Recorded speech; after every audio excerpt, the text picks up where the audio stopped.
ఒకనాడు శర్మిష్ఠ దేవయాని కలిసి అంబికావనం అనే ఒక వనానికి వెళ్ళారు. అక్కడ కాసేపు జలక్రీడలు ఆడారు. జలక్రీడలు ఆడేటప్పుడు పైనున్నటువంటి చీరలు తీసి పక్కన పెట్టారు. ఎంతలో ఏం జరిగింది, హఠాత్తుగా పెద్ద గాలి వేసింది. ఆ గాలికి చీరలన్నీ ఒకదానితో ఒకటి లొంగ ఎగిరిపోతూ ఉంటే జలక్రీడలాడుతున్నటువంటి ఈ ఆడవాళ్ళంతా శర్మిష్ఠ యొక్క చెలికత్తెలు 1000 మంది ఈ దేవయాని ఒడ్డుకొచ్చి హడావుడిలో ఒకళ్ళ చీరలో ఒకళ్ళు కట్టుకున్నారు. ఆ కట్టుకోవడంలో దేవయాని చీర శర్మిష్ఠకి, శర్మిష్ఠ చీర దేవయానికి వచ్చింది.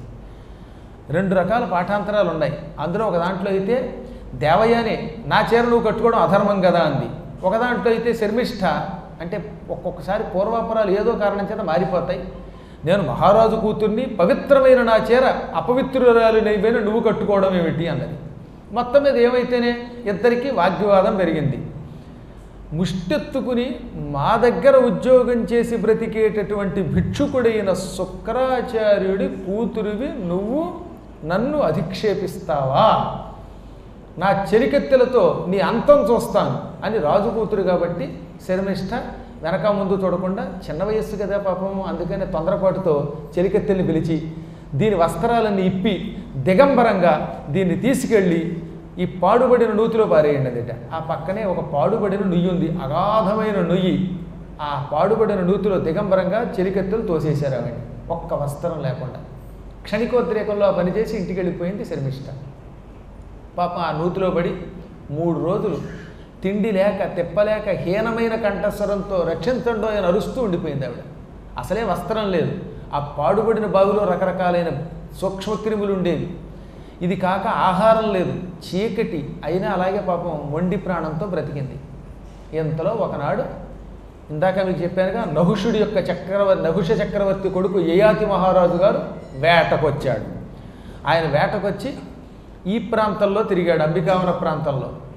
ఇంతలో ఎక్కడి నుంచో ఒక నూతిలో నుంచి సన్నని కంఠస్వరం, స్త్రీ స్వరం, రక్షించు రక్షించు అని వినబడుతోంది.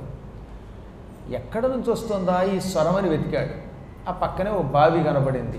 ఈ బావిలోంచి ఈ స్వరం వస్తుందేమో అని తొంగి చూస్తే ఎక్కడో చీకటిగా ఉన్న నూతి లోపల లీలామాత్రంగా ఒక స్త్రీ కనపడింది. పాపం ఎవరో ఆడవాళ్ళు లోపల పడిపోయినట్టున్నారు, చీకటిగా ఉంది కనుక వాళ్ళు ఎవరో తెలియటం లేదనుకుని, ఏమండి ఇదిగో ఈ నా పై కండువా మీకు ఇస్తాను, నా చేత్తో కండువాని పట్టుకుని అంచుని మీకు ఇస్తాను, అంచు పట్టుకోండి పైకి లాగుతానన్నాడు ఆయన. అలాగేనన్నది లోపల ఉన్నటువంటి దేవయాని. అప్పుడు ఆయన తన పైన ఉన్నటువంటి ఉత్తరీయాన్ని లోపలికి వేశాడు. కానీ ఆ ఉత్తరీయానికి కూడా ఆవిడ దొరకలేదు. అంటే అంత లోతుగా ఉంది అది. ఈ ఉత్తరీయం పొట్టిగా ఉంది, అందుకని ఆమెకి అందలేదట. అప్పుడు ఈయన ఏం చేశాడు, ప్రాణాపాయ స్థితిలో ఉన్న అమ్మాయిని రక్షించడానికి దిగంబరంగా ఉంటే నష్టం ఏమిటి, ఇది ధర్మం అన్నిటికంటే గొప్పదనుకొని కట్టుకున్న పంచెని కూడా ఊడదీసి ఆ పంచెని ఈ ఉత్తరీయానికి కట్టి, అంటే అప్పట్లో పంచెలు అంత గట్టిగా ఉండేవి, పట్టుకుంటే తెగిపోయే పంచెలు కాదు. సరే మొత్తం మీద ఈ పంచెని ఉత్తరీయంతో కలిపి లోపలికి వేయగానే దేవయాని దాన్ని పట్టుకున్నది. ఈయన పైకి లాక్కొచ్చాడు. అద్భుతమైన పద్యం రాశారు నన్నయ్య గారు ఇక్కడ. జలధి విలోల వీచి విలసత్కల్ల కాంచి సమంచితావనీతల వహన క్షమం వయిన దక్షిణ హస్తమునందు ఉన్నమత్ గళదురు ఘర్మవాది కన్నకమ్రకరాబ్జము పట్టి నూతిలో వెలువడ కోమలిల్ దిగిచే విశ్రుత కీర్తి యయాతి ప్రీతితోన్. ఈ భూమికి చుట్టూత సముద్రం ఉన్నది, అందుకని భూదేవి ఒక స్త్రీ. ఈ స్త్రీ నడుముకి వడ్డాణం వలె ఉందట సముద్రం. సముద్రమును వడ్డాణముగా నడుము చుట్టూ ధరించిన భూమండలం భూదేవి అనే స్త్రీని తన కుడి చేతిలో ఉన్న దండంతో పరిపాలిస్తున్న సమర్థత కలిగిన చక్రవర్తి యయాతి. రాజుగారి చేతిలో దండం అలా పట్టుకున్నాడంటే ఆయన మాట అందరూ వినేవారు పూర్వం. అందుకే దానికి రాజదండము అని భయం. ఆ రాజదండాన్ని ప్రజలని, పాపాత్ముల్ని భయపెట్టడానికి, మహాత్ముల్ని రక్షించడానికి రాజులు చేతిలో ధరించేవారు. దండము చేతిలో ధరించి ఇంత భూమండలాన్ని పరిపాలించే అంతటి చక్రవర్తి దక్షిణ హస్తంతో, వరదక్షిణ హస్తంతో ఆవిడ్ని పట్టుకుని పైకి లాగాడు. కుడి చేత్తో ఎవరు పట్టుకుంటారు, పైకి చెప్పకుండా చెప్పడం సహజంగా పాణిగ్రహణ సమయంలో చేస్తారు. అందులో వరదక్షిణ హస్తంట. వర అంటే శ్రేష్టమైన కుడి చేత్తో పట్టుకున్నాడు. వర అంటే రెండో అర్థం వరుడు, మగవాడని అర్థం. వధూవరులలో పెళ్లి కొడుకుని వరుడు అంటారు. అటువంటి కుడి చేత్తో ఆవిడ పట్టుకుని పైకి లాక్కొచ్చాడు. ఆ సమయంలో ఆయన శరీరం అంతా చెమట పట్టింది, ఆమెకి చెమట పట్టింది. ఆ శరీరం మీద నుంచి వచ్చిన చెమట అంతకంతకీ చేతుల్లోకి వెళ్ళి ఆ చేతులు జారిపోతున్నాయి. అలా జారిపోతున్నప్పటికీ జాగ్రత్తగా పట్టుకుని పైకి లాగేశాడు. ఆ సమయంలో ఆవిడ దిగంబరంగా ఉన్నది కదా, అందుకని కట్టుకోవడానికి పైనున్న ఉపవస్త్రం ఇచ్చాడు. తాను పంచె ధరించి ఈ పైన ఉండే ఉత్తరీయం కట్టుకోవడానికి ఇచ్చాడు. అందుకే పోతన గారు కట్టుకొన పైచేలంబు మున్నిచ్చే అంటాడు. పోతన గారు నవమస్కంధంలో అద్భుతంగా ఈ ఘట్టాన్ని రాస్తూ కట్టికొన పైచేలంబు మున్నిచ్చి ప్రోక్షిప్తం చేసేయాది ఆలికుల పర్యాప్తస్యాద అంటాడు. కట్టుకోవడానికి ముందు వస్త్రం ఇచ్చాడు. ఆ తర్వాత ఆవిడ్ని నువ్వెవరివి అని అడిగాడు. అప్పుడు ఆవిడేమన్నది, ఇదంతా ఓ పక్కన పెట్టు, నేను దిగంబరంగా ఉన్న కన్యామణి, నువ్వు దిగంబరంగా ఉన్న రాజువి. ఇలా పరపురుషుడు పరస్త్రీని చూడడం ధర్మం కాదు. ఆ అధర్మాన్ని ధర్మం చెయ్యాలంటే నువ్వు నన్ను పెళ్లి చేసుకోవాలి. నేను నా కుడి చేతిని పట్టుకున్నవాడిని పాణిగ్రహణం చేయాలని ఎప్పుడో శపథం చేశాను. ఆ అవకాశాన్ని కచుడనేవాడు నాకు ఇవ్వలేదు, నువ్వు ఇచ్చావు. నువ్వు కుడి చేయి పుచ్చుకు పైకి లేగావు, కాబట్టి నువ్వే నాకు అర్థమంది. ఆయన తెల్లబోయి, నా తల్లే కుడి చేయి పుచ్చుకుని పైకి లాగినంత మాత్రం చేత భర్త అంటే ఈ లోకంలో ఎంతమంది ఏమైపోతారు, అందువల్ల ఇదేం ధర్మం అంటే, అవునయ్యా కాదు, ఇది నా శపథం, అందరికీ కాకపోవచ్చు అంది ఆవిడ. నిజానికి యయాతి కూడా ఆ సౌందర్యానికి వ్యామోహితుడయ్యాడు. అయినా ఆమె ఎవరో తెలియదు, తాను మహారాజు చక్రవర్తి అధర్మానికి పాల్పడితే రేపటి నుంచి అందరూ అధర్మానికి పాల్పడతారు. అందుకని ఇంతకీ తమరెవరమ్మా అన్నాడు. మహానుభావుడైన శుక్రాచార్యుడి కూతుర్ననగానే, అమ్మ బాబో, శుక్రాచార్యుడి యొక్క కూతుర్ని వివాహం చేసుకుంటే అది అధర్మం కనుక అయితే మీ తండ్రి గారు ఊరుకుంటారా? నన్ను భస్మం చేసేయడు. ఆయన అంగీకారం తీసుకుని ఆయన ఒప్పుకుంటే చేసుకుంటానన్నాడు. అంటే అక్కడికి మెత్తబడ్డాడు. అంటే లోపల కూడా కోరిక ఉన్నది కనుక మీ తండ్రి గారు అంగీకరిస్తే నాకు అభ్యంతరం లేదనగానే ఈవిడ వెంటనే ఆయన వెంట పెట్టుకుని ఆశ్రమానికి వెళ్ళింది. తండ్రికి జరిగిందంతా చెప్పింది. ఈతడే నా భర్త అన్నది. ఆయన సంతోషంగా అంగీకరించాడు. మరొక మాట, నీ శిష్యుడిని చెప్పుకుంటున్న వృషపరువుడి కూతురు శర్మిష్ఠ గర్విష్ఠి అయి నన్ను అన్యాయంగా నూతిలో పారద్రోలింది. ఇంకిక్కడ మాత్రం ఉద్యోగం చేయకూడదు, వెంటనే నువ్వు రాజీనామా ఇచ్చేయి. నువ్వు రాజీ పడితే నేను నీకు నా నామం వినబడని చోటకి పోతానంది. లేదమ్మా, నీకంటే నాకు ఎవరెక్కువ, నీకోసమే ఈ ఉద్యోగం చేస్తున్నాను అని ఆ క్షణమే, వృషపర్వ నేను నీ కొలువు నుంచి తప్పుకొని ఎక్కడికో పోతున్నాను అన్నాడు ఆయన. వృషపరువుడు పరుగును వచ్చి, గురువుగారు అని ఆయన కాళ్ళ మీద పడి, మీరుంటేనే మా బ్రతుకులు అంతంత మాత్రం, మీరుంటే దేవతల వల్ల మమ్మల్ని చావకుండా కాపాడుతున్నారు, మేము ఇన్నిసార్లు చావు దెబ్బలు తిన్నా యుద్ధరంగంలో అంతో ఎంతో విజయం సాధిస్తున్నామంటే దానికి మూల కారణం మీ మంత్రశక్తి, మీరు తప్పుకుంటే ఇక రాక్షసులకి దిక్కుండదు, దయతో మమ్మల్ని వదిలి వెళ్ళకండి, అనాథుల్ని చేయకండి అనగానే, మరి నేనేం చేయను, నా కూతురికి నీ కూతురు అన్యాయం చేసింది కనుక ఈ దేవయ్య అని ఒప్పుకుంటే నేను నీ కొలువులో ఉంటానన్నాడు ఆయన. వెంటనే వృషపరుడు దేవయాని కాళ్ళ మీద పడ్డాడు. ఆవిడేమంది, మా నాన్నగారు నీ కొలువులో ఉండాలని నీవు కోరితే నీ కూతురు శర్మిష్ఠ ఆవిడకున్న 1000 మంది చెలికత్తెలతో సహితంగా నాకు బానిసవ్వాలి, నీ కుమార్తెని చెలికత్తెలతో సహితంగా తక్షణం నాకు దాసిగా ఇస్తే మా నాన్న ఎక్కడ ఉంటాడు, లేకపోతే మేము వెళ్ళిపోతామంది. నా రాజ్యం కంటే కూతురు ఎక్కువ కాదు, నా రాజ్యం, నా ప్రజలు, వీళ్ళ రక్షణ నాకు ముఖ్యం, కాబట్టి అలాగే చేస్తానని తన కుమార్తెని తక్షణం చెలికెత్తులతో సైతంగా ఈమెకు దాసిగా ఇచ్చాడు. ఆ తర్వాత రాజుగారు ఏం చేశారట, యయాతి మహారాజు గారు దేవయానిని శుక్రాచార్యుడి యొక్క సన్నిధానంలో వైభవంగా వివాహం చేసుకున్నాడు. శుక్రాచార్యుడు వీరిద్దరిని అంతఃపురానికి పంపిస్తూ, యయాతి మహారాజా, ఈ కుమార్తె గారంగా పెరిగింది, మహాశక్తిమంతురాలు, సౌందర్యవతి, విద్యావతి, సుగుణవతి, నీవు నాకు అంతగా నచ్చకపోయినా నా కూతురు కోసం నీకు ఇచ్చి పెళ్లి చేశాను, నీ బుద్ధి నాకు కొంచెం తెలుసు, నీకు తొందరగా స్త్రీ వ్యామోహం లభిస్తుంది, ఏమైనప్పటికీ అల్లుడివి కనుక నిన్నేం అనడానికి లేదు, ఇప్పుడు ఈ కుమార్తెను నీకు ఇచ్చి పంపిస్తున్నాను, ఈమెతో పాటు ఈమె చెలికత్తిగా దాసిగా ఈ రాజు వృషపరువుడి కూతురు శర్మిష్ఠ, ఆమె దాసులు వస్తారు, ఆమెను కూడా జాగ్రత్తగా చూడు, ఒక్క భార్యా స్వీకారం మాత్రం ఆవిడని స్వీకరించడానికి వీల్లేదు. భార్యగా ఆమెను స్వీకరిస్తే జాగ్రత్త నేను చెప్పిస్తాను అని హెచ్చరించి మరీ పంపాడు. అలాగే మామయ్య గారు ఎట్టి పరిస్థితుల్లో ఏకపత్ని వ్రతుడై ఉంటాను, ఈ శర్మిష్ఠ జోలికి వెళ్ళను అని వీళ్ళందరినీ తీసుకువెళ్ళి యయాతి తన అంతఃపురంలోకి దేవయానిని తీసుకెళ్ళాడు. ఉద్యానవనంలో ఒక భవనంలో శర్మిష్ఠని ఆవిడ చెలికత్తెల్ని పెట్టాడు. వాళ్ళకి అన్ని రకాల సౌకర్యాలు చూశాడు. కొంతకాలానికి దేవయానికి యయాతి వల్ల వరుసగా యదువు తుర్వసుడు అని 2 కొడుకులు పుట్టారు. ఒక రోజున ఏకాంతంగా ఉద్యానవనంలోకి వెళ్ళాడు యయాతి మహారాజు. ఆ సమయంలో శర్మిష్ఠ అతన్ని చూసింది. వెంటనే అతని దగ్గరకు వచ్చింది. మహారాజా, వివాహం అయినప్పటి నుంచి ఏకాంతంగా నువ్వెప్పుడు దొరుకుతావా అని నీకోసం ఎదురు చూస్తున్నాను. మా దేవయాని అదృష్టవంతురాలు గనక నీ వంటి భర్త లభించాడు. నేను యవ్వనవతిని, అందున ఈ మధ్యనే ఋతువతిని కూడా అయ్యా. ఈ కాలంలో సరైన భర్త ఎప్పుడు లభిస్తాడో అని చూస్తున్నాను. నా అదృష్టవశాత్తు ఏకాంతంగా నువ్వు లభించావు. క్షత్రియ కన్యని, రాక్షస కన్యని, నన్ను కూడా పెళ్లి చేసుకోవడం నీకు అధర్మం కాదు, నీకు పుణ్యం ఉంటుంది. స్త్రీ తనంత తాను సంతానం కావాలి అనే ఉద్దేశంతో పురుషుడి దగ్గరకు వస్తే తిరస్కరించకూడదని బృహస్పతి ధర్మశాస్త్రంలో చెప్పాడు. నన్ను కూడా వివాహం చేసుకో. మహారాజులకి ఎంతమంది భార్యలైనా దోషం కాదంటే ఆయన ఏమన్నాడో తెలిసిన, మామగారికి మాట ఇచ్చాను, దేవయానికి మాట ఇచ్చాను, ఏకపత్ని వ్రతుణ్ణి ఉంటానన్నాను. రాజా ప్రమాణం భూతానాం సనస్యేత మృషావదన్ అర్ధకృత్యమపి ప్రాప్య నమిథ్యా కర్తుముత్సహే. రాజు ప్రజలందరికీ ప్రమాణం. అంటే ఒక మహారాజు ఎలా నడుచుకుంటే, పరిపాలకుడు పెద్దవాడు ఎలా నడుచుకుంటే ప్రజలు అతనిని అలా అనుసరిస్తారు. అందుకని ఎప్పుడు పరిపాలకులు చాలా జాగ్రత్తగా ఉండాలి. మనల్ని పరిపాలించేవాళ్ళు రంచకుండా అయితే మనం కూడా అనుకుంటాం, వాడే గుచ్చుకుంటాడు, మనం ఎందుకు గుచ్చుకోకూడదు అంటాం. వాడు వెకిలి పని చేస్తే మనం అలాగే చేస్తాం.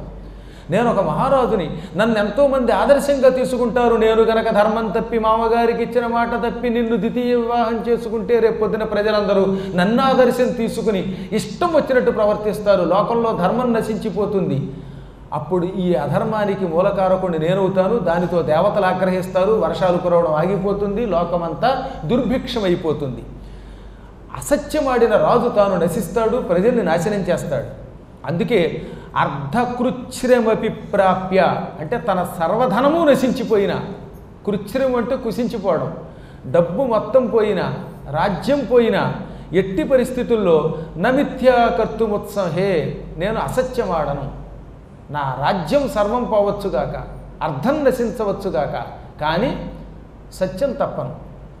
గురువైన శుక్రాచార్యుడికి ఇచ్చిన మాట తప్పనన్నాడు ఆయన. అప్పుడు ఆవిడ ఏమందో తెలుసా, శుక్రాచార్యుడు రాసిన ధర్మంలో కొన్ని నియమాలు ఉన్నాయి. ఋతుమతి అయిన స్త్రీ వివాహం చేసుకోవడానికి అవకాశం లేనిది ఎవరైనా కాళ్ల మీద పడి బ్రతిమాలితే వారికి తప్పక సంతానం ఇవ్వచ్చని ఆయన రాశాడు. ఆయన ధర్మశాస్త్రంలో ఉంది. కాబట్టి ఇది ధర్మం, ఇది ధర్మ సూక్ష్మం అన్నది. ఈవిడికి కూడా ఆవిడ మీద అప్పటికే అనురాగం ఉండడం వల్ల, సరే ధర్మ సూక్ష్మం అంటున్నావుగా, పైగా శుక్రాచార్యుడు రాశాడంటున్నావుగా, అలాగే అని దండలు మార్చుకొని వివాహం చేసుకున్నాడు. ఆవిడకి బంగారం లాంటి కొడుకు పుట్టాడు. ఈ కొడుకు పుట్టిన కొద్ది రోజులకి ఉద్యానవనానికి వచ్చింది దేవయాని. ఏమే శర్మిష్ఠ, ఒంటరిగా ఉద్యానవనంలో చెలికత్తెలతో గడుపుతున్న నీకు ఈ పిల్లాడు ఎలా వచ్చాడంటే, అబద్ధమాడి ఎవరో ఒక మహానుభావుడు ఆకాశంలో పెడుతున్నాడు, ఒక తపస్యాలి, నా బాధ చూచి నాకు ఈ పిల్లాడిని ఇచ్చిపోయాడంటే, అవునులే ఋషులు అలాంటి వాళ్ళు ఉంటారులే అనుకుందిట. అక్కడితో అక్కడ వరుసగా దృహ్యుడు తర్వాత అనువు, పూరువు అని ఇంకో 2 కొడుకులు పుట్టారు. వరుసగా దృహ్యుడు, అనువు, పూరువు 3 కొడుకులు పుట్టారు. ఈ 3 కొడుకులు కొంచెం పెరిగారు. ఆ పెరిగిన తర్వాత వాళ్ళు ఎలా ఉండేవారట, యయాతి గారికి రబ్బర్ స్టాంపులో ఉండేవారట. యయాతి ఎలా ఉన్నాడో అలాగే ఉండేవారు. పోని పెద్ద గొడవ ఎక్కడొచ్చిందంటే, ఎవడో ఋషీశ్వరుడు ఇచ్చాడని అబద్ధం అంటానికి వెళ్ళలేకుండా వాళ్ళకి 5 ఏళ్ళు వచ్చేసరికి యయాతి పక్కన వాళ్ళు నిలబడితే యయాతి గారి శరీరాన్ని తీసుకొచ్చి వాళ్ళ శరీరంగా మార్చినట్టు ఉండేవారట. ఒక రోజున యయాతి మహారాజు గారు దేవయానితో కలిసి ఉద్యానవనానికి వచ్చాడు. ఈ పిల్లలు పరుగు పరుగున వచ్చి నాన్న అని కాళ్ళు పట్టుకున్నారు. ఆ సమయంలో శర్మిష్ఠ వచ్చి వీళ్ళని లాక్కుపోవడానికి సిద్ధపడింది. ఎవరే రాజుగారిని నాన్న అనకూడదరా అంది. అదేమిటమ్మా, రోజు నువ్వేగా రాత్రిపూట రహస్యంగా వస్తున్న ఈయన్ని చూపించి మా నాన్న అన్నావు, ఇప్పుడు వద్దంటున్నావేమన్నారు వాళ్ళు.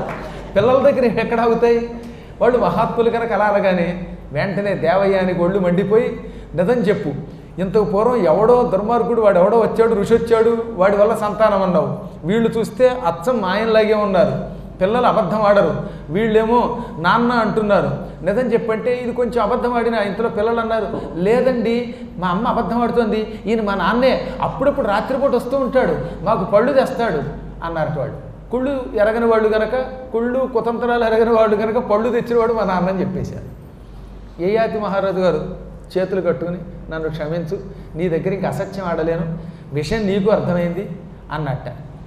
వెంటనే ఆవిడ పళ్ళు పటపట కొరికి, నాకు ఎంత అన్యాయం చేస్తావు, నేను దాసిగా కసిగా దాన్ని ఇక్కడికి పెట్టుకుంటే దాన్ని తీసుకొచ్చే సవతిని చేస్తావా, దానికి 3 కొడుకులను ఇస్తావా, నాకు ఇద్దరా, పైగా నా దాసికి 3, నాకు 2 కొడుకులునా అని పరుగున వెళ్ళిపోయి వాళ్ళ నాన్న దగ్గరికి వెళ్ళి, నాన్నగారు నాకు అన్యాయం జరిగిపోయిందండి. ఆ వెనకే చేతులు కట్టుకుని వచ్చినటువంటి యయాతిని చూచి, నేను నీకు ముందే చెప్పానా, శయ్య దగ్గరికి మాత్రం ఈమెను రానివ్వద్దు అని ముందే శర్మిష్ఠని నీకు అప్పగించా. నువ్వు అసత్యమాడావు, మోసం చేసావు, పాపిష్టివాడా, యవ్వనం వల్ల కదరా, యవ్వన మదం వల్ల కదరా ఈ అపచారం చేసావు, కాబట్టి నువ్వు పూర్తిగా వృద్ధుడివైపో అన్నాడు. ఆ క్షణమే శుక్రాచార్యుడి శాపం వల్ల యయాతి గారు చావడానికి సిద్ధంగా ఉన్న ముసలాడైపోయాట. తలకాయలా వణికిపోయింది, చేతులు కంపించిపోయాయి, తెల్లని మేసం వచ్చింది, ముక్కుల్లోంచి రసిగారిపోవడం మొదలుపెట్టింది. ఇక తీవ్రమైన గురగుర శబ్దం వచ్చి శ్లేషం కంఠానికి అడ్డం పడిపోయింది, నడుము వంగిపోయింది, కళ్ళు కనపడకుండా పోయాయి. ఇంతెందుకు చావడానికి సిద్ధంగా ఉన్న ముసలాడైపోయాడు. వెంటనే ఆయన ఏడుస్తూ మామగారి కాళ్ళ మీద పడి, మహాత్మా, ఇంకా నాకు నీ కుమార్తె మీద వ్యామోహం పోలేదు, రాజ్యం మీద వ్యామోహం పోలేదు, అన్నిటికీ మించి నన్ను ముసలాన్ని చేస్తే ఇప్పుడు నష్టం మీ అమ్మాయికి కూడా, ఎందుకు ఇంత తొందరపడి చెప్పించావన్నట్ట. పాపం దేవయ్యాని కూడా తండ్రి కాళ్ళ మీద పడి, ఇదేమిటి నాన్న ఇంత దారుణమైన శాపం పెట్టావు, మా ఆయన తప్పు చేశాడని చెబితే ఆయన్ని శిక్షించావా, ఇప్పుడు నన్ను శిక్షించావా అన్నది. దాంతో ఈయన గొళ్ళు పడి కూతూనే ఉన్నాడు తెలుసా. అందుకే చీటికి వాడికి నాన్న అని పుట్టింటికి రాకూడదు, పెళ్ళయ్యాక వస్తే తండ్రి గొళ్ళు మండుతుంది, కాపురాలు ఇలా తగులు పడతాయి. అందుకని భారతం ఏం చెబుతుందనమాట, పెళ్ళైన వన్నాడే చిన్న వాటికి ఏదో భర్త గారు సినిమాకి తీసుకెళ్ళలేదనుకోండి, బాహుబలికి, ఆ మాత్రాన్ని కలిగి ఇంటికి వచ్చేయాలా, అంచేత ఇంకోసారి తీసుకెళ్తాడు, కొంపే అమ్మలు కదా, పరుగున వచ్చేసి నాన్నగారండి నన్ను సినిమాకి తీసుకెళ్ళలేదండి అంటే ఆయన కోపం వస్తే ఏమవుతుంది, విడాకులను కోర్టులకు పోతారు. అత్యావశ్యక స్థితులను ఉంటాయి, అప్పుడు తప్ప ఎప్పుడు పడితే అప్పుడు అలా వెళ్ళకూడదు పుట్టింటికి. నువ్వేమో తొందరపడి వచ్చావు, నేను తొందరపడి అలిగి శాపం పెట్టాను. ఇప్పుడు ఏం చేస్తాం, ఈ శాపాన్ని వెనక్కి తీసుకోలేను కానీ చిన్న మెలిపెడుతున్నాను. నువ్వు నీ కుమారుల దగ్గరికి వెళ్ళు, తాత్కాలికంగా నీ ముసలితనాన్ని వాళ్ళని స్వీకరించమను, వాళ్ళ యవ్వనం నువ్వు స్వీకరించు, ఆ యవ్వనంతో హాయిగా కొంతకాలం రాజ్యపాలన చెయ్యి. నీకెప్పుడైతే కోరికలు తీరతాయో అప్పుడు తిరిగి నీ కొడుకు యొక్క ముసలితనం నువ్వు స్వీకరించి వాడి యవ్వనం తిరిగిచ్చేయి. నీకు తన యవ్వనమును ధారపోసి నీ వార్ధక్యాన్ని సహించే వ్యక్తికి మాత్రమే రాజ్యార్హత ఉంటుంది, తక్కిన వాళ్ళకి రాజ్యం ఇవ్వకు, ఇది నా శాసనం అన్నాడు శుక్రుడు. దాంతో ఈయన భార్యల యొక్క చెలికత్తెల సహకారంతో అతి కష్టం మీద నడిచేట, ముసలాడైపోయాక నడవలేకపోయాడు, మోసుకొచ్చారు ఇంటికి. అప్పుడు ఆయన 5 కొడుకులు పిలిచాడు, యదువుని పిలిచాడు, నాయన నాకు ఇంకా కొంతకాలం రాజ్యకాంక్ష, స్త్రీకాంక్ష ఇవన్నీ ఉన్నాయిరా, నిజం చెప్పేస్తున్నాను, నా ముసలితనాన్ని తాత్కాలికంగా నీ భుజం మీద పెడతాను, నీ యవ్వనం నాకు ఇయ్యి అంటే వాడు ఎగాదిగా చూసి, చిచ్చి ఎంత అందగాడైనా జుట్టు నెరిసిపోతే వాడిని రంభ కూడా వరించదు, అటువంటిది ముసలితనం నేను స్వీకరిస్తానా, పైగా నీ ముసలితనం మరీ భయంకరంగా ఉంది, ఇలా తలకాయ ఊపుతున్నావు, జుట్టు నెరిసింది, కాళ్ళు మోకాళ్ళు అన్నీ వంగిపోయాయి, నడుము వంగింది, ఈ వార్ధక్యం మేము భరించలేము, రోతలకు నెల ముదిమియే రోత అన్నట్టు వాడు ఏకంగా, అంటే భవిష్యత్తులో వాడికి రానట్టుగా పెద్ద అని అసహ్యించుకున్నాడు. ఇప్పుడు రెండో వాడిని పిలిచాడు, అస్సలు నా వల్ల కాదన్నాడు తుర్వసుడు. దృహ్యుడిని పిలిచాడు, చీ అన్నాడు. అన్నాడు, అనువు కాదు పొమ్మన్నాడు. ఆఖరి వాడు పూరు ఒక్కడు మాత్రం, తండ్రి కంటే ఈ ప్రపంచంలో గొప్ప దైవం మరొకటి లేదు, మాతాపితలకి సేవ చేయడమే పిల్లల కర్తవ్యం, నీ ముసలితనం నాకి, నా యవ్వనం తీసుకో అన్నట్ట. ఆ విధంగా పూరువు అంగీకరించాక పూరువు యవ్వనంతో ఈయన కొంతకాలం సుఖంగా ఉన్నాడు. పూరువు మాత్రం తండ్రి గారు తన యవ్వనం తీసుకున్నంతకాలం ఒక అంతఃపురంలో ముసలాడిగా అలాగే ఆ వార్ధక్యాన్ని అనుభవించాడు. కొంతకాలం అయ్యాక ఛీ, ఎంతకాలం ఈ యవ్వన సుఖం, ఎంతకాలం ఈ రాజ్యకాంక్ష, ఎంతకాలం ఈ భోగవాంఛ, ఇక నేను తపస్సుకు పోతాననుకుని కొడుకుని పిలిచాడు, నాయనా నీకు మాత్రమే రాజ్యం ఇస్తున్నాను, ఈ దుర్మార్గులు పెద్దవాళ్ళంతా నా మాట కాదన్నారు, కాబట్టి వాళ్ళకి మాత్రం రాజ్యార్హత లేకుండా శాపం పెడుతున్నాను. తనయుండు తల్లిదండ్రులు పనిచిన పని చేయడేని పలుకెడలో చేకొనడేని వాడు తనయుండనబడునే పితృధనమున కరుహుండగునే. కొడుకు అన్నాక తల్లిదండ్రులు ఏం చెబితే చెయ్యాలి, వాడు చెప్పిన మాట వినాలి, వాళ్ళని మనస్సులో పెట్టుకుని పూజించాలి. మాట వరసకు కూడా తండ్రి మాట వినకుండా తండ్రి సంపాదించిన ఆస్తి మాత్రమే కావాలనుకున్న వాడికి ఆస్తి రాదు. అందుకే అన్నాడు, వాడు తనయుడు కాదు పితృధనమునకు అర్హుండగునే, తండ్రి ధనానికి అర్హుడు కాడు. మీ ఎవరికి అది లేదు. కాబట్టి ఓ యదువు, నువ్వు నీ పిల్లలు గో సంరక్షణతో బ్రతకండి. ఓయి తుర్వస, నువ్వు ఇతరుల ధనం మీద బ్రతుకు. ఓ దృహ్యు అనువు, మీరు సేవకా వృత్తితో బ్రతకండి. పూర్వ, నీకు మాత్రం రాజ్యార్హత ఇస్తున్నాను, నా రాజ్యం నీది. ఇక నీ యవ్వనం నువ్వు సేకరించి నా ముసలితనం నాకు ఇచ్చేయి అని ఆ యవ్వనాన్ని తిరిగి అతనికి ఇచ్చి వార్ధక్యం సేకరించి దేవయానికి శర్మిష్ఠకి చెప్పి మహాతపస్సు చేసేసాడు. ఏమి తపస్సు చేశాడండి బాబు! ఆ తపస్సుకి ప్రపంచం కదిలిపోయిందట. వైరాగ్య సంపన్నుడైన ఆ రాజుగారు చేసిన కఠోర తపస్సుకి బ్రహ్మాది దేవతలు మెచ్చుకుని పుష్పవర్షం కురిపించారు. శరీరం విడిచిపెట్టి స్వర్గానికి వెళ్ళిపోయాడు ఆయన. స్వర్గంలో ఉండగా బ్రహ్మ ఒక విమానం పంపి ఆ విమానములో ఈ నెక్కించుకొని తన లోకానికి తీసుకెళ్ళి, నాయనా నీ తపస్సుకి బ్రహ్మనైన నేను కూడా మెచ్చుకున్నాను, నా లోకంలో కొంతకాలం ఉండి నా చేసే మర్యాదలన్నీ స్వీకరించు, నాకు అతిథిగా ఉండు, ఆ తర్వాత మళ్ళీ స్వర్గానికి వెళ్ళన్నట్ట. అంటే బ్రహ్మదేవుడు అంతటి వాడి గౌరవ మర్యాదలు పొందాడు ఆయన. అక్కడ కొంతకాలం ఉండి తిరిగి స్వర్గానికి వెళ్ళాడు. అప్పుడు స్వర్గంలోకి రాగానే ఇంద్రుడు చాలా తమాషా మనిషి. ప్రతి వ్యక్తిని స్వర్గానికి వెళ్ళగానే పరీక్షిస్తాడండోయ్. పరీక్ష చెయ్యకుండా ఎవరిని పడితే వాళ్ళని స్వర్గంలో ఉండనివ్వడు. ఆయన యయాతి గారిని తన పక్కనే ఒక ఆసనం వేసి కూర్చోబెట్టి, అబ్బాయి యయాతి, ఈ స్వర్గానికి వచ్చే ముందు నీ కొడుక్కి పట్టాభిషేకం చేసావట కదా, నీ కొడుకు పూర్వుకి రాజ్య పరిపాలనకి కొన్ని ధర్మాలు బోధించి వచ్చావా? ఏ ధర్మం చెప్పకుండా వచ్చావా? కుమారుడికి తండ్రి వార్ధక్యంలో కొన్ని ధర్మములను బోధించాలి అని శాస్త్రవాక్యం. అలాగే నువ్వు కూడా నీ కొడుక్కి ధర్మాలు బోధించావా అని అడిగితే బోధించానండి అన్నట్ట. ఏమిటా ధర్మాలు అని అడిగాడు ఇంద్రుడు. అంటే ఇంద్రుడికి తెలియదా? కారణం ఏమిటో మీకే తెలుస్తుంది. నేను బోధించానండి, మా అబ్బాయికి ఇవి చెప్పాను. ఎరుక గలవారి చరితలు గరచుచు సజ్జనుల గోష్ఠి కదలక ధర్మం బెరుగుచు ఎరిగిన దానిని మరవక అనుష్ఠించున్నది సమంజస బుద్ధిన్. మా అబ్బాయికి మొట్టమొదటి చెప్పిన ధర్మం ఏమిటంటే, ఎప్పుడు జ్ఞానము కలిగిన వాళ్ళ దగ్గరికి వెళ్ళు, జ్ఞానుల చరిత్రలు చదువు. మనకంటే గొప్పవాళ్ళు చాలామంది ఉన్నారుగా ఈ ప్రపంచంలో. ఆ మహానుభావులు ఎలా మహానుభావులు అయ్యారు, వాళ్ళు ఏ ఏ విధములైన పనులు చేశారు, వాళ్ళ ధర్మములు ఏమిటి, ఇవన్నీ తెలుసుకోవాలి. అదే పురాణం అంటే. పురాణం అంటే ఏమిటి? మహానుభావుల యొక్క చరిత్ర. మహాత్ముల చరిత్రలన్నీ తెలుసుకో. తెలుసుకున్న తర్వాత ఏం చేయాలి? సజ్జనులతో సాంగత్యం చెయ్యాలి. సజ్జనుల గోష్ఠి కదలక, ఎప్పుడూ కూడా మహాత్ములతోటే స్నేహం చెయ్యాలి. పాపాత్ములతో స్నేహం చేస్తే ఆ పాపాలు మనకంట కడతారు. కాబట్టి సజ్జన సాంగత్యం చెయ్యి. ధర్మం అంటే ఏమిటో తెలుసుకో. ధర్మం తెలుసుకున్నాక దానిని మరచిపో. ధర్మం తెలుసుకోవడం ఒక ఎత్తు, తెలుసుకున్న దాన్ని గాలికి వదిలేసి ఇష్టం వచ్చినట్టు ప్రవర్తించడం చాలామంది చేస్తున్నారు.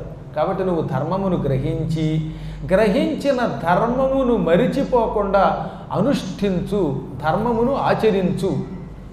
అన్నిటికంటే కామ క్రోధ లోభమోహ మదమాత్సర్యాలు ప్రమాదమైనవి. వాటిని పూర్తిగా జయించలేము, కానీ అదుపులో పెట్టు. విపరీత కామం, విపరీతమైన క్రోధం, మదం, మాత్సర్యం, లోభం ఇవన్నీ మనిషిని పతనావస్థకు తీసుకెడతాయి. వాటిని ఎంతలో ఉంచాలో అంతే ఉంచాలి. వాటికి మాత్రం మనం లొంగకుండా వాటిని లొంగదీయాలి. లేకపోతే ఎంత గొప్ప తపశ్శక్తి అయినా భ్రష్టమైపోతుంది. ఇంకా సాధ్యమైనంత వరకు రాగద్వేషాలకు అతీతంగా దీనుల్ని రక్షించాలి. అన్నిటికంటే దయ చాలా గొప్పది, సత్యం పలుకు అని వాడికి బోధించొచ్చానన్నట్ట. ఓహ్, మంచి పనులే చేసావు, నువ్వు కూడా వీటిని అనుష్ఠించే ఉంటావు కదా. అవునండి, అనుష్ఠించానన్నాడు. అవునులే, అనుష్ఠించకపోతే స్వర్గానికి ఎందుకు వస్తావు? ఒక్కొక్కటి గిల్లుతున్నాడు ఈయన.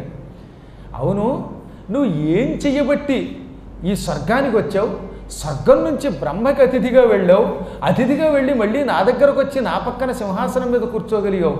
అమ్మో, స్వర్గలోకానికి రావడం అంటే అంత తేలిక కాదు. వచ్చినా బ్రహ్మ దగ్గరికి వెళ్ళడం మరింత కష్టం. ఇవన్నీ ఎలా చేసామనగానే అప్పటిదాకా మెల్లమెల్లగా సమాధానం చెబుతున్నటువంటి యయాతి గారికి ఒక్కసారి అహంకారం రెచ్చిపోయింది. వెంటనే అన్నాడు, నువ్వు అన్నది నిజం ఇంద్ర. స్వర్గానికి రావడం అంటే మాటలా, వచ్చిన బ్రహ్మలోకానికి వెళ్ళడం అంటే మాటలా? నేను చేసిన తపస్సు ఈ ప్రపంచంలో ఎవరూ చేయలేదు. సురదైత్యయక్షరాక్షసన రఖేచరసిద్ధముని గణప్రవరుల భాసుర తపమును నాదగు దుష్కర ఘోర తపంబు సరియుగావు అమరేంద్ర.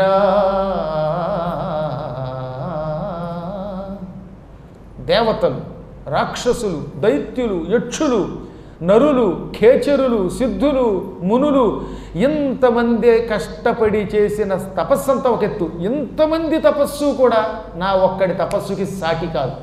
నా తపస్సే గొప్పది. వాళ్ళెంత, వాళ్ళ మొహం ఎంత. ఇక్కడున్న వీళ్ళందరి తపస్సు కంటే నా తపస్సు గొప్పది అనగానే, నాయనా నువ్వు ఈ మాట ఎప్పుడు అంటావా అని చూస్తున్నాను. ఈ మాట అనడంతో మొత్తం నీ తపస్సు ఎగిరిపోయింది. ఆత్మస్తుతి చెయ్యడంతో ముందు నీ తపశ్శక్తి పోయింది. పరనింద చేయడంతో స్వర్గలోక అర్హత పోయింది. అందుకని ఆత్మస్తుతి చేసుకోకూడదు. నేను గొప్పవాడిని 10సార్లు పొగుడుకుంటే ఉన్న శక్తి పోతుంది. ఇంకా పరనింద వల్ల పుణ్యం పోయి అధపాతాడానికి పోతావు. నువ్వు స్వర్గంలో ఉండే అర్హత పుణ్యం వల్ల వచ్చింది. ఆ పుణ్యం ఎలాగో నీ స్తోత్రం వల్ల పోయింది. అంతో ఎంతో ఏ గేట్ కీపర్గా అయినా అట్టే పెడదామంటే పరనింద చేయడం వల్ల అక్కడ కూడా ఉండడానికి లేకుండా అయిపోయింది. పొమ్మన్నాడు. మహాత్ముల దగ్గరికి ఇష్టొచ్చినట్టు వెళ్ళకూడదు. అది పరనింద. ఒక ఉత్తముడిని నిందిస్తే స్వర్గం వంటి లోకాల నుంచి భ్రష్టుడైపోతాడని మహాభారతం చెబుతోంది. ఆదిపర్వం ఊరికే వినడం కాదు మనం. అందువల్ల ఎప్పుడూ మహాత్ముల్ని అన్యాయంగా తిట్టకూడదు. అందులో పక్కకెళ్ళి అసలు తిట్టకూడదు. కోడై కుయ్యకూడదు. నీకు ఆ మహాత్ముడిలో ఏదైనా నచ్చకపోతే ముఖాముఖి దగ్గరికి వెళ్ళి చెప్పాలి. 10 మందిలో ఇష్టం వచ్చినట్టు తిట్టకూడదని చెబుతోంది శాస్త్రం. ఇంకా నేను గొప్పవాణ్ణి, నేను ఏదో పెద్ద పండితుడిని, నేను చదువుకున్నాను అని ఎప్పుడు అనకండి. ఈ బోర్డు అవధానాలు, మా చదువులు ఇవేం మమ్మల్ని రక్షించవు. మమ్మల్ని రక్షించేది ధర్మమే. అన్నిటికంటే పరమేశ్వరుడి కరుణ ఉండాలి. అంతేగాని పద్మాకర్ని నేను 3 భాషలు అవధానం చేశానంటే ఎంతకాలం బతుకుతాం ఈ అవధానాలతోటి? మా పాండిత్యం ఎంత, మేమెంత, ఆ పరమేశ్వరుడి యొక్క శక్తితో పోలిస్తే వీడు అణువు. అది గ్రహించి ఎట్టి పరిస్థితుల్లో ఆత్మస్తుతి పరనింద చేయకూడదు. అందుకని ఏం చేశాడు ఇంద్రుడు? యయాతిని పుచ్చుకుని పో స్వర్గం నుంచి భూలోకానికి పోని కిందకు తోసేశాడు.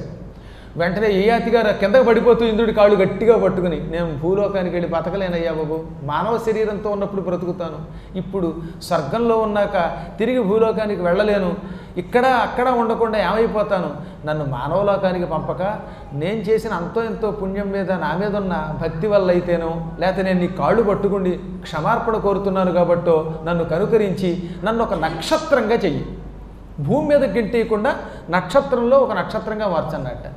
ఇంద్రుడు కొంచెం జాలిపడి కాళ్ళు పట్టుకున్నాడు కనుక, అయితే అధపాతాళానికి పోకు, భూమికి పోకు, ఆకాశమండలంలో నిలకడలేని నక్షత్రంగా తిరుగన్నట్ట. వెంటనే ఏయాతి ఒక నక్షత్ర మండలంగా మారి వెలిగిపోతూ అలా అలా ఆకాశంలో తిరగడం మొదలెట్టాడు. నక్షత్రంలాగా నిలకడగా ఉండడు ఈయన, అటు ఇటు తిరుగుతున్నాడు, పాపం సంచరిస్తున్నాడు. ఆ సమయంలో 3 మహాత్ములు అక్కడికి వచ్చారు. ఒక ఆయన పేరు అష్టకుడు, రెండవ వాడి పేరు ప్రతర్ధనుడు, మూడోవాడు శిబి చక్రవర్తి, ఉసీనర దేశపురాజు శిబి చక్రవర్తి. ఈ 3 ఆయన దగ్గరికి వచ్చారట. శిబి చక్రవర్తి గురించి నేను మీకు చెప్పాలా? అటువంటి దాత లేడు. ఈ అష్టక ప్రతర్ధన శిబి చక్రవర్తులు ఆయన దగ్గరకు వచ్చి, నక్షత్ర మండలమై ధగధగా వెలిగిపోతున్న నీవెవరివి అని అడిగితే, ఆత్మస్తుతి చేసుకుని భ్రష్టుండైన యయాతిని అన్నాడు ఆయన. ఓహో, యయాతి మహారాజు అంటే నువ్వేనా? మేము కొన్ని ధర్మాలు తెలుసుకోవాలనుకుంటున్నాం, దయతో మాకు ఆ ధర్మాలు చెబుతావా అన్నట్ట. చెబుతానండి, ఎలాగో ఇప్పుడు భ్రష్టుండి అయ్యాను కదా, మళ్ళీ మొదలెడుతున్నాను నా పురాణాలు, అలాగే మీరు అడగండి అన్నట్ట. వెంటనే ఆయన ఏం చేశాడు, ఏది అన్నిటికంటే గొప్పది అని అడిగారు వాళ్ళు 3. దయ, సత్యం ఇవన్నిటికంటే గొప్పవి. అన్నిటికంటే ఇతరులను జాలితో చూడాలి. ఒక వ్యక్తి మీద బురద తల్లి వాడిని పాడు చేస్తే మనకేమొస్తుందండి? ప్రతి ప్రాణిలో పరమాత్మ ఉన్నాడు. మీరు అందరూ బాగుండాలని కోరుకోవాలి, అందరూ నాశనం అయిపోవాలని మేము కోరుకుంటాం, ఎప్పుడూ కోరుకోం. అందులో మేము మంత్రం ఇచ్చేదే లోకాహ సమస్తాహ సుఖినో భవంతు అనుకోవాలి. దయ కలిగి ఉండాలి ప్రతి వ్యక్తి. కాబట్టి అన్నిటికంటే గొప్పది దయ. ఆ తర్వాత సత్యం కంటే గొప్ప ధర్మం మరొకటి లేదు, సత్యమే గొప్ప ధర్మం. పరపీడన, పరహింస అధర్మములు. ఏది గొప్ప ధర్మం అన్నారు వాళ్ళు? వేదములో చెప్పినటువంటి క్రియలను ఆచరించటమే, వేద మర్యాదని పాటించటమే గొప్ప ధర్మం.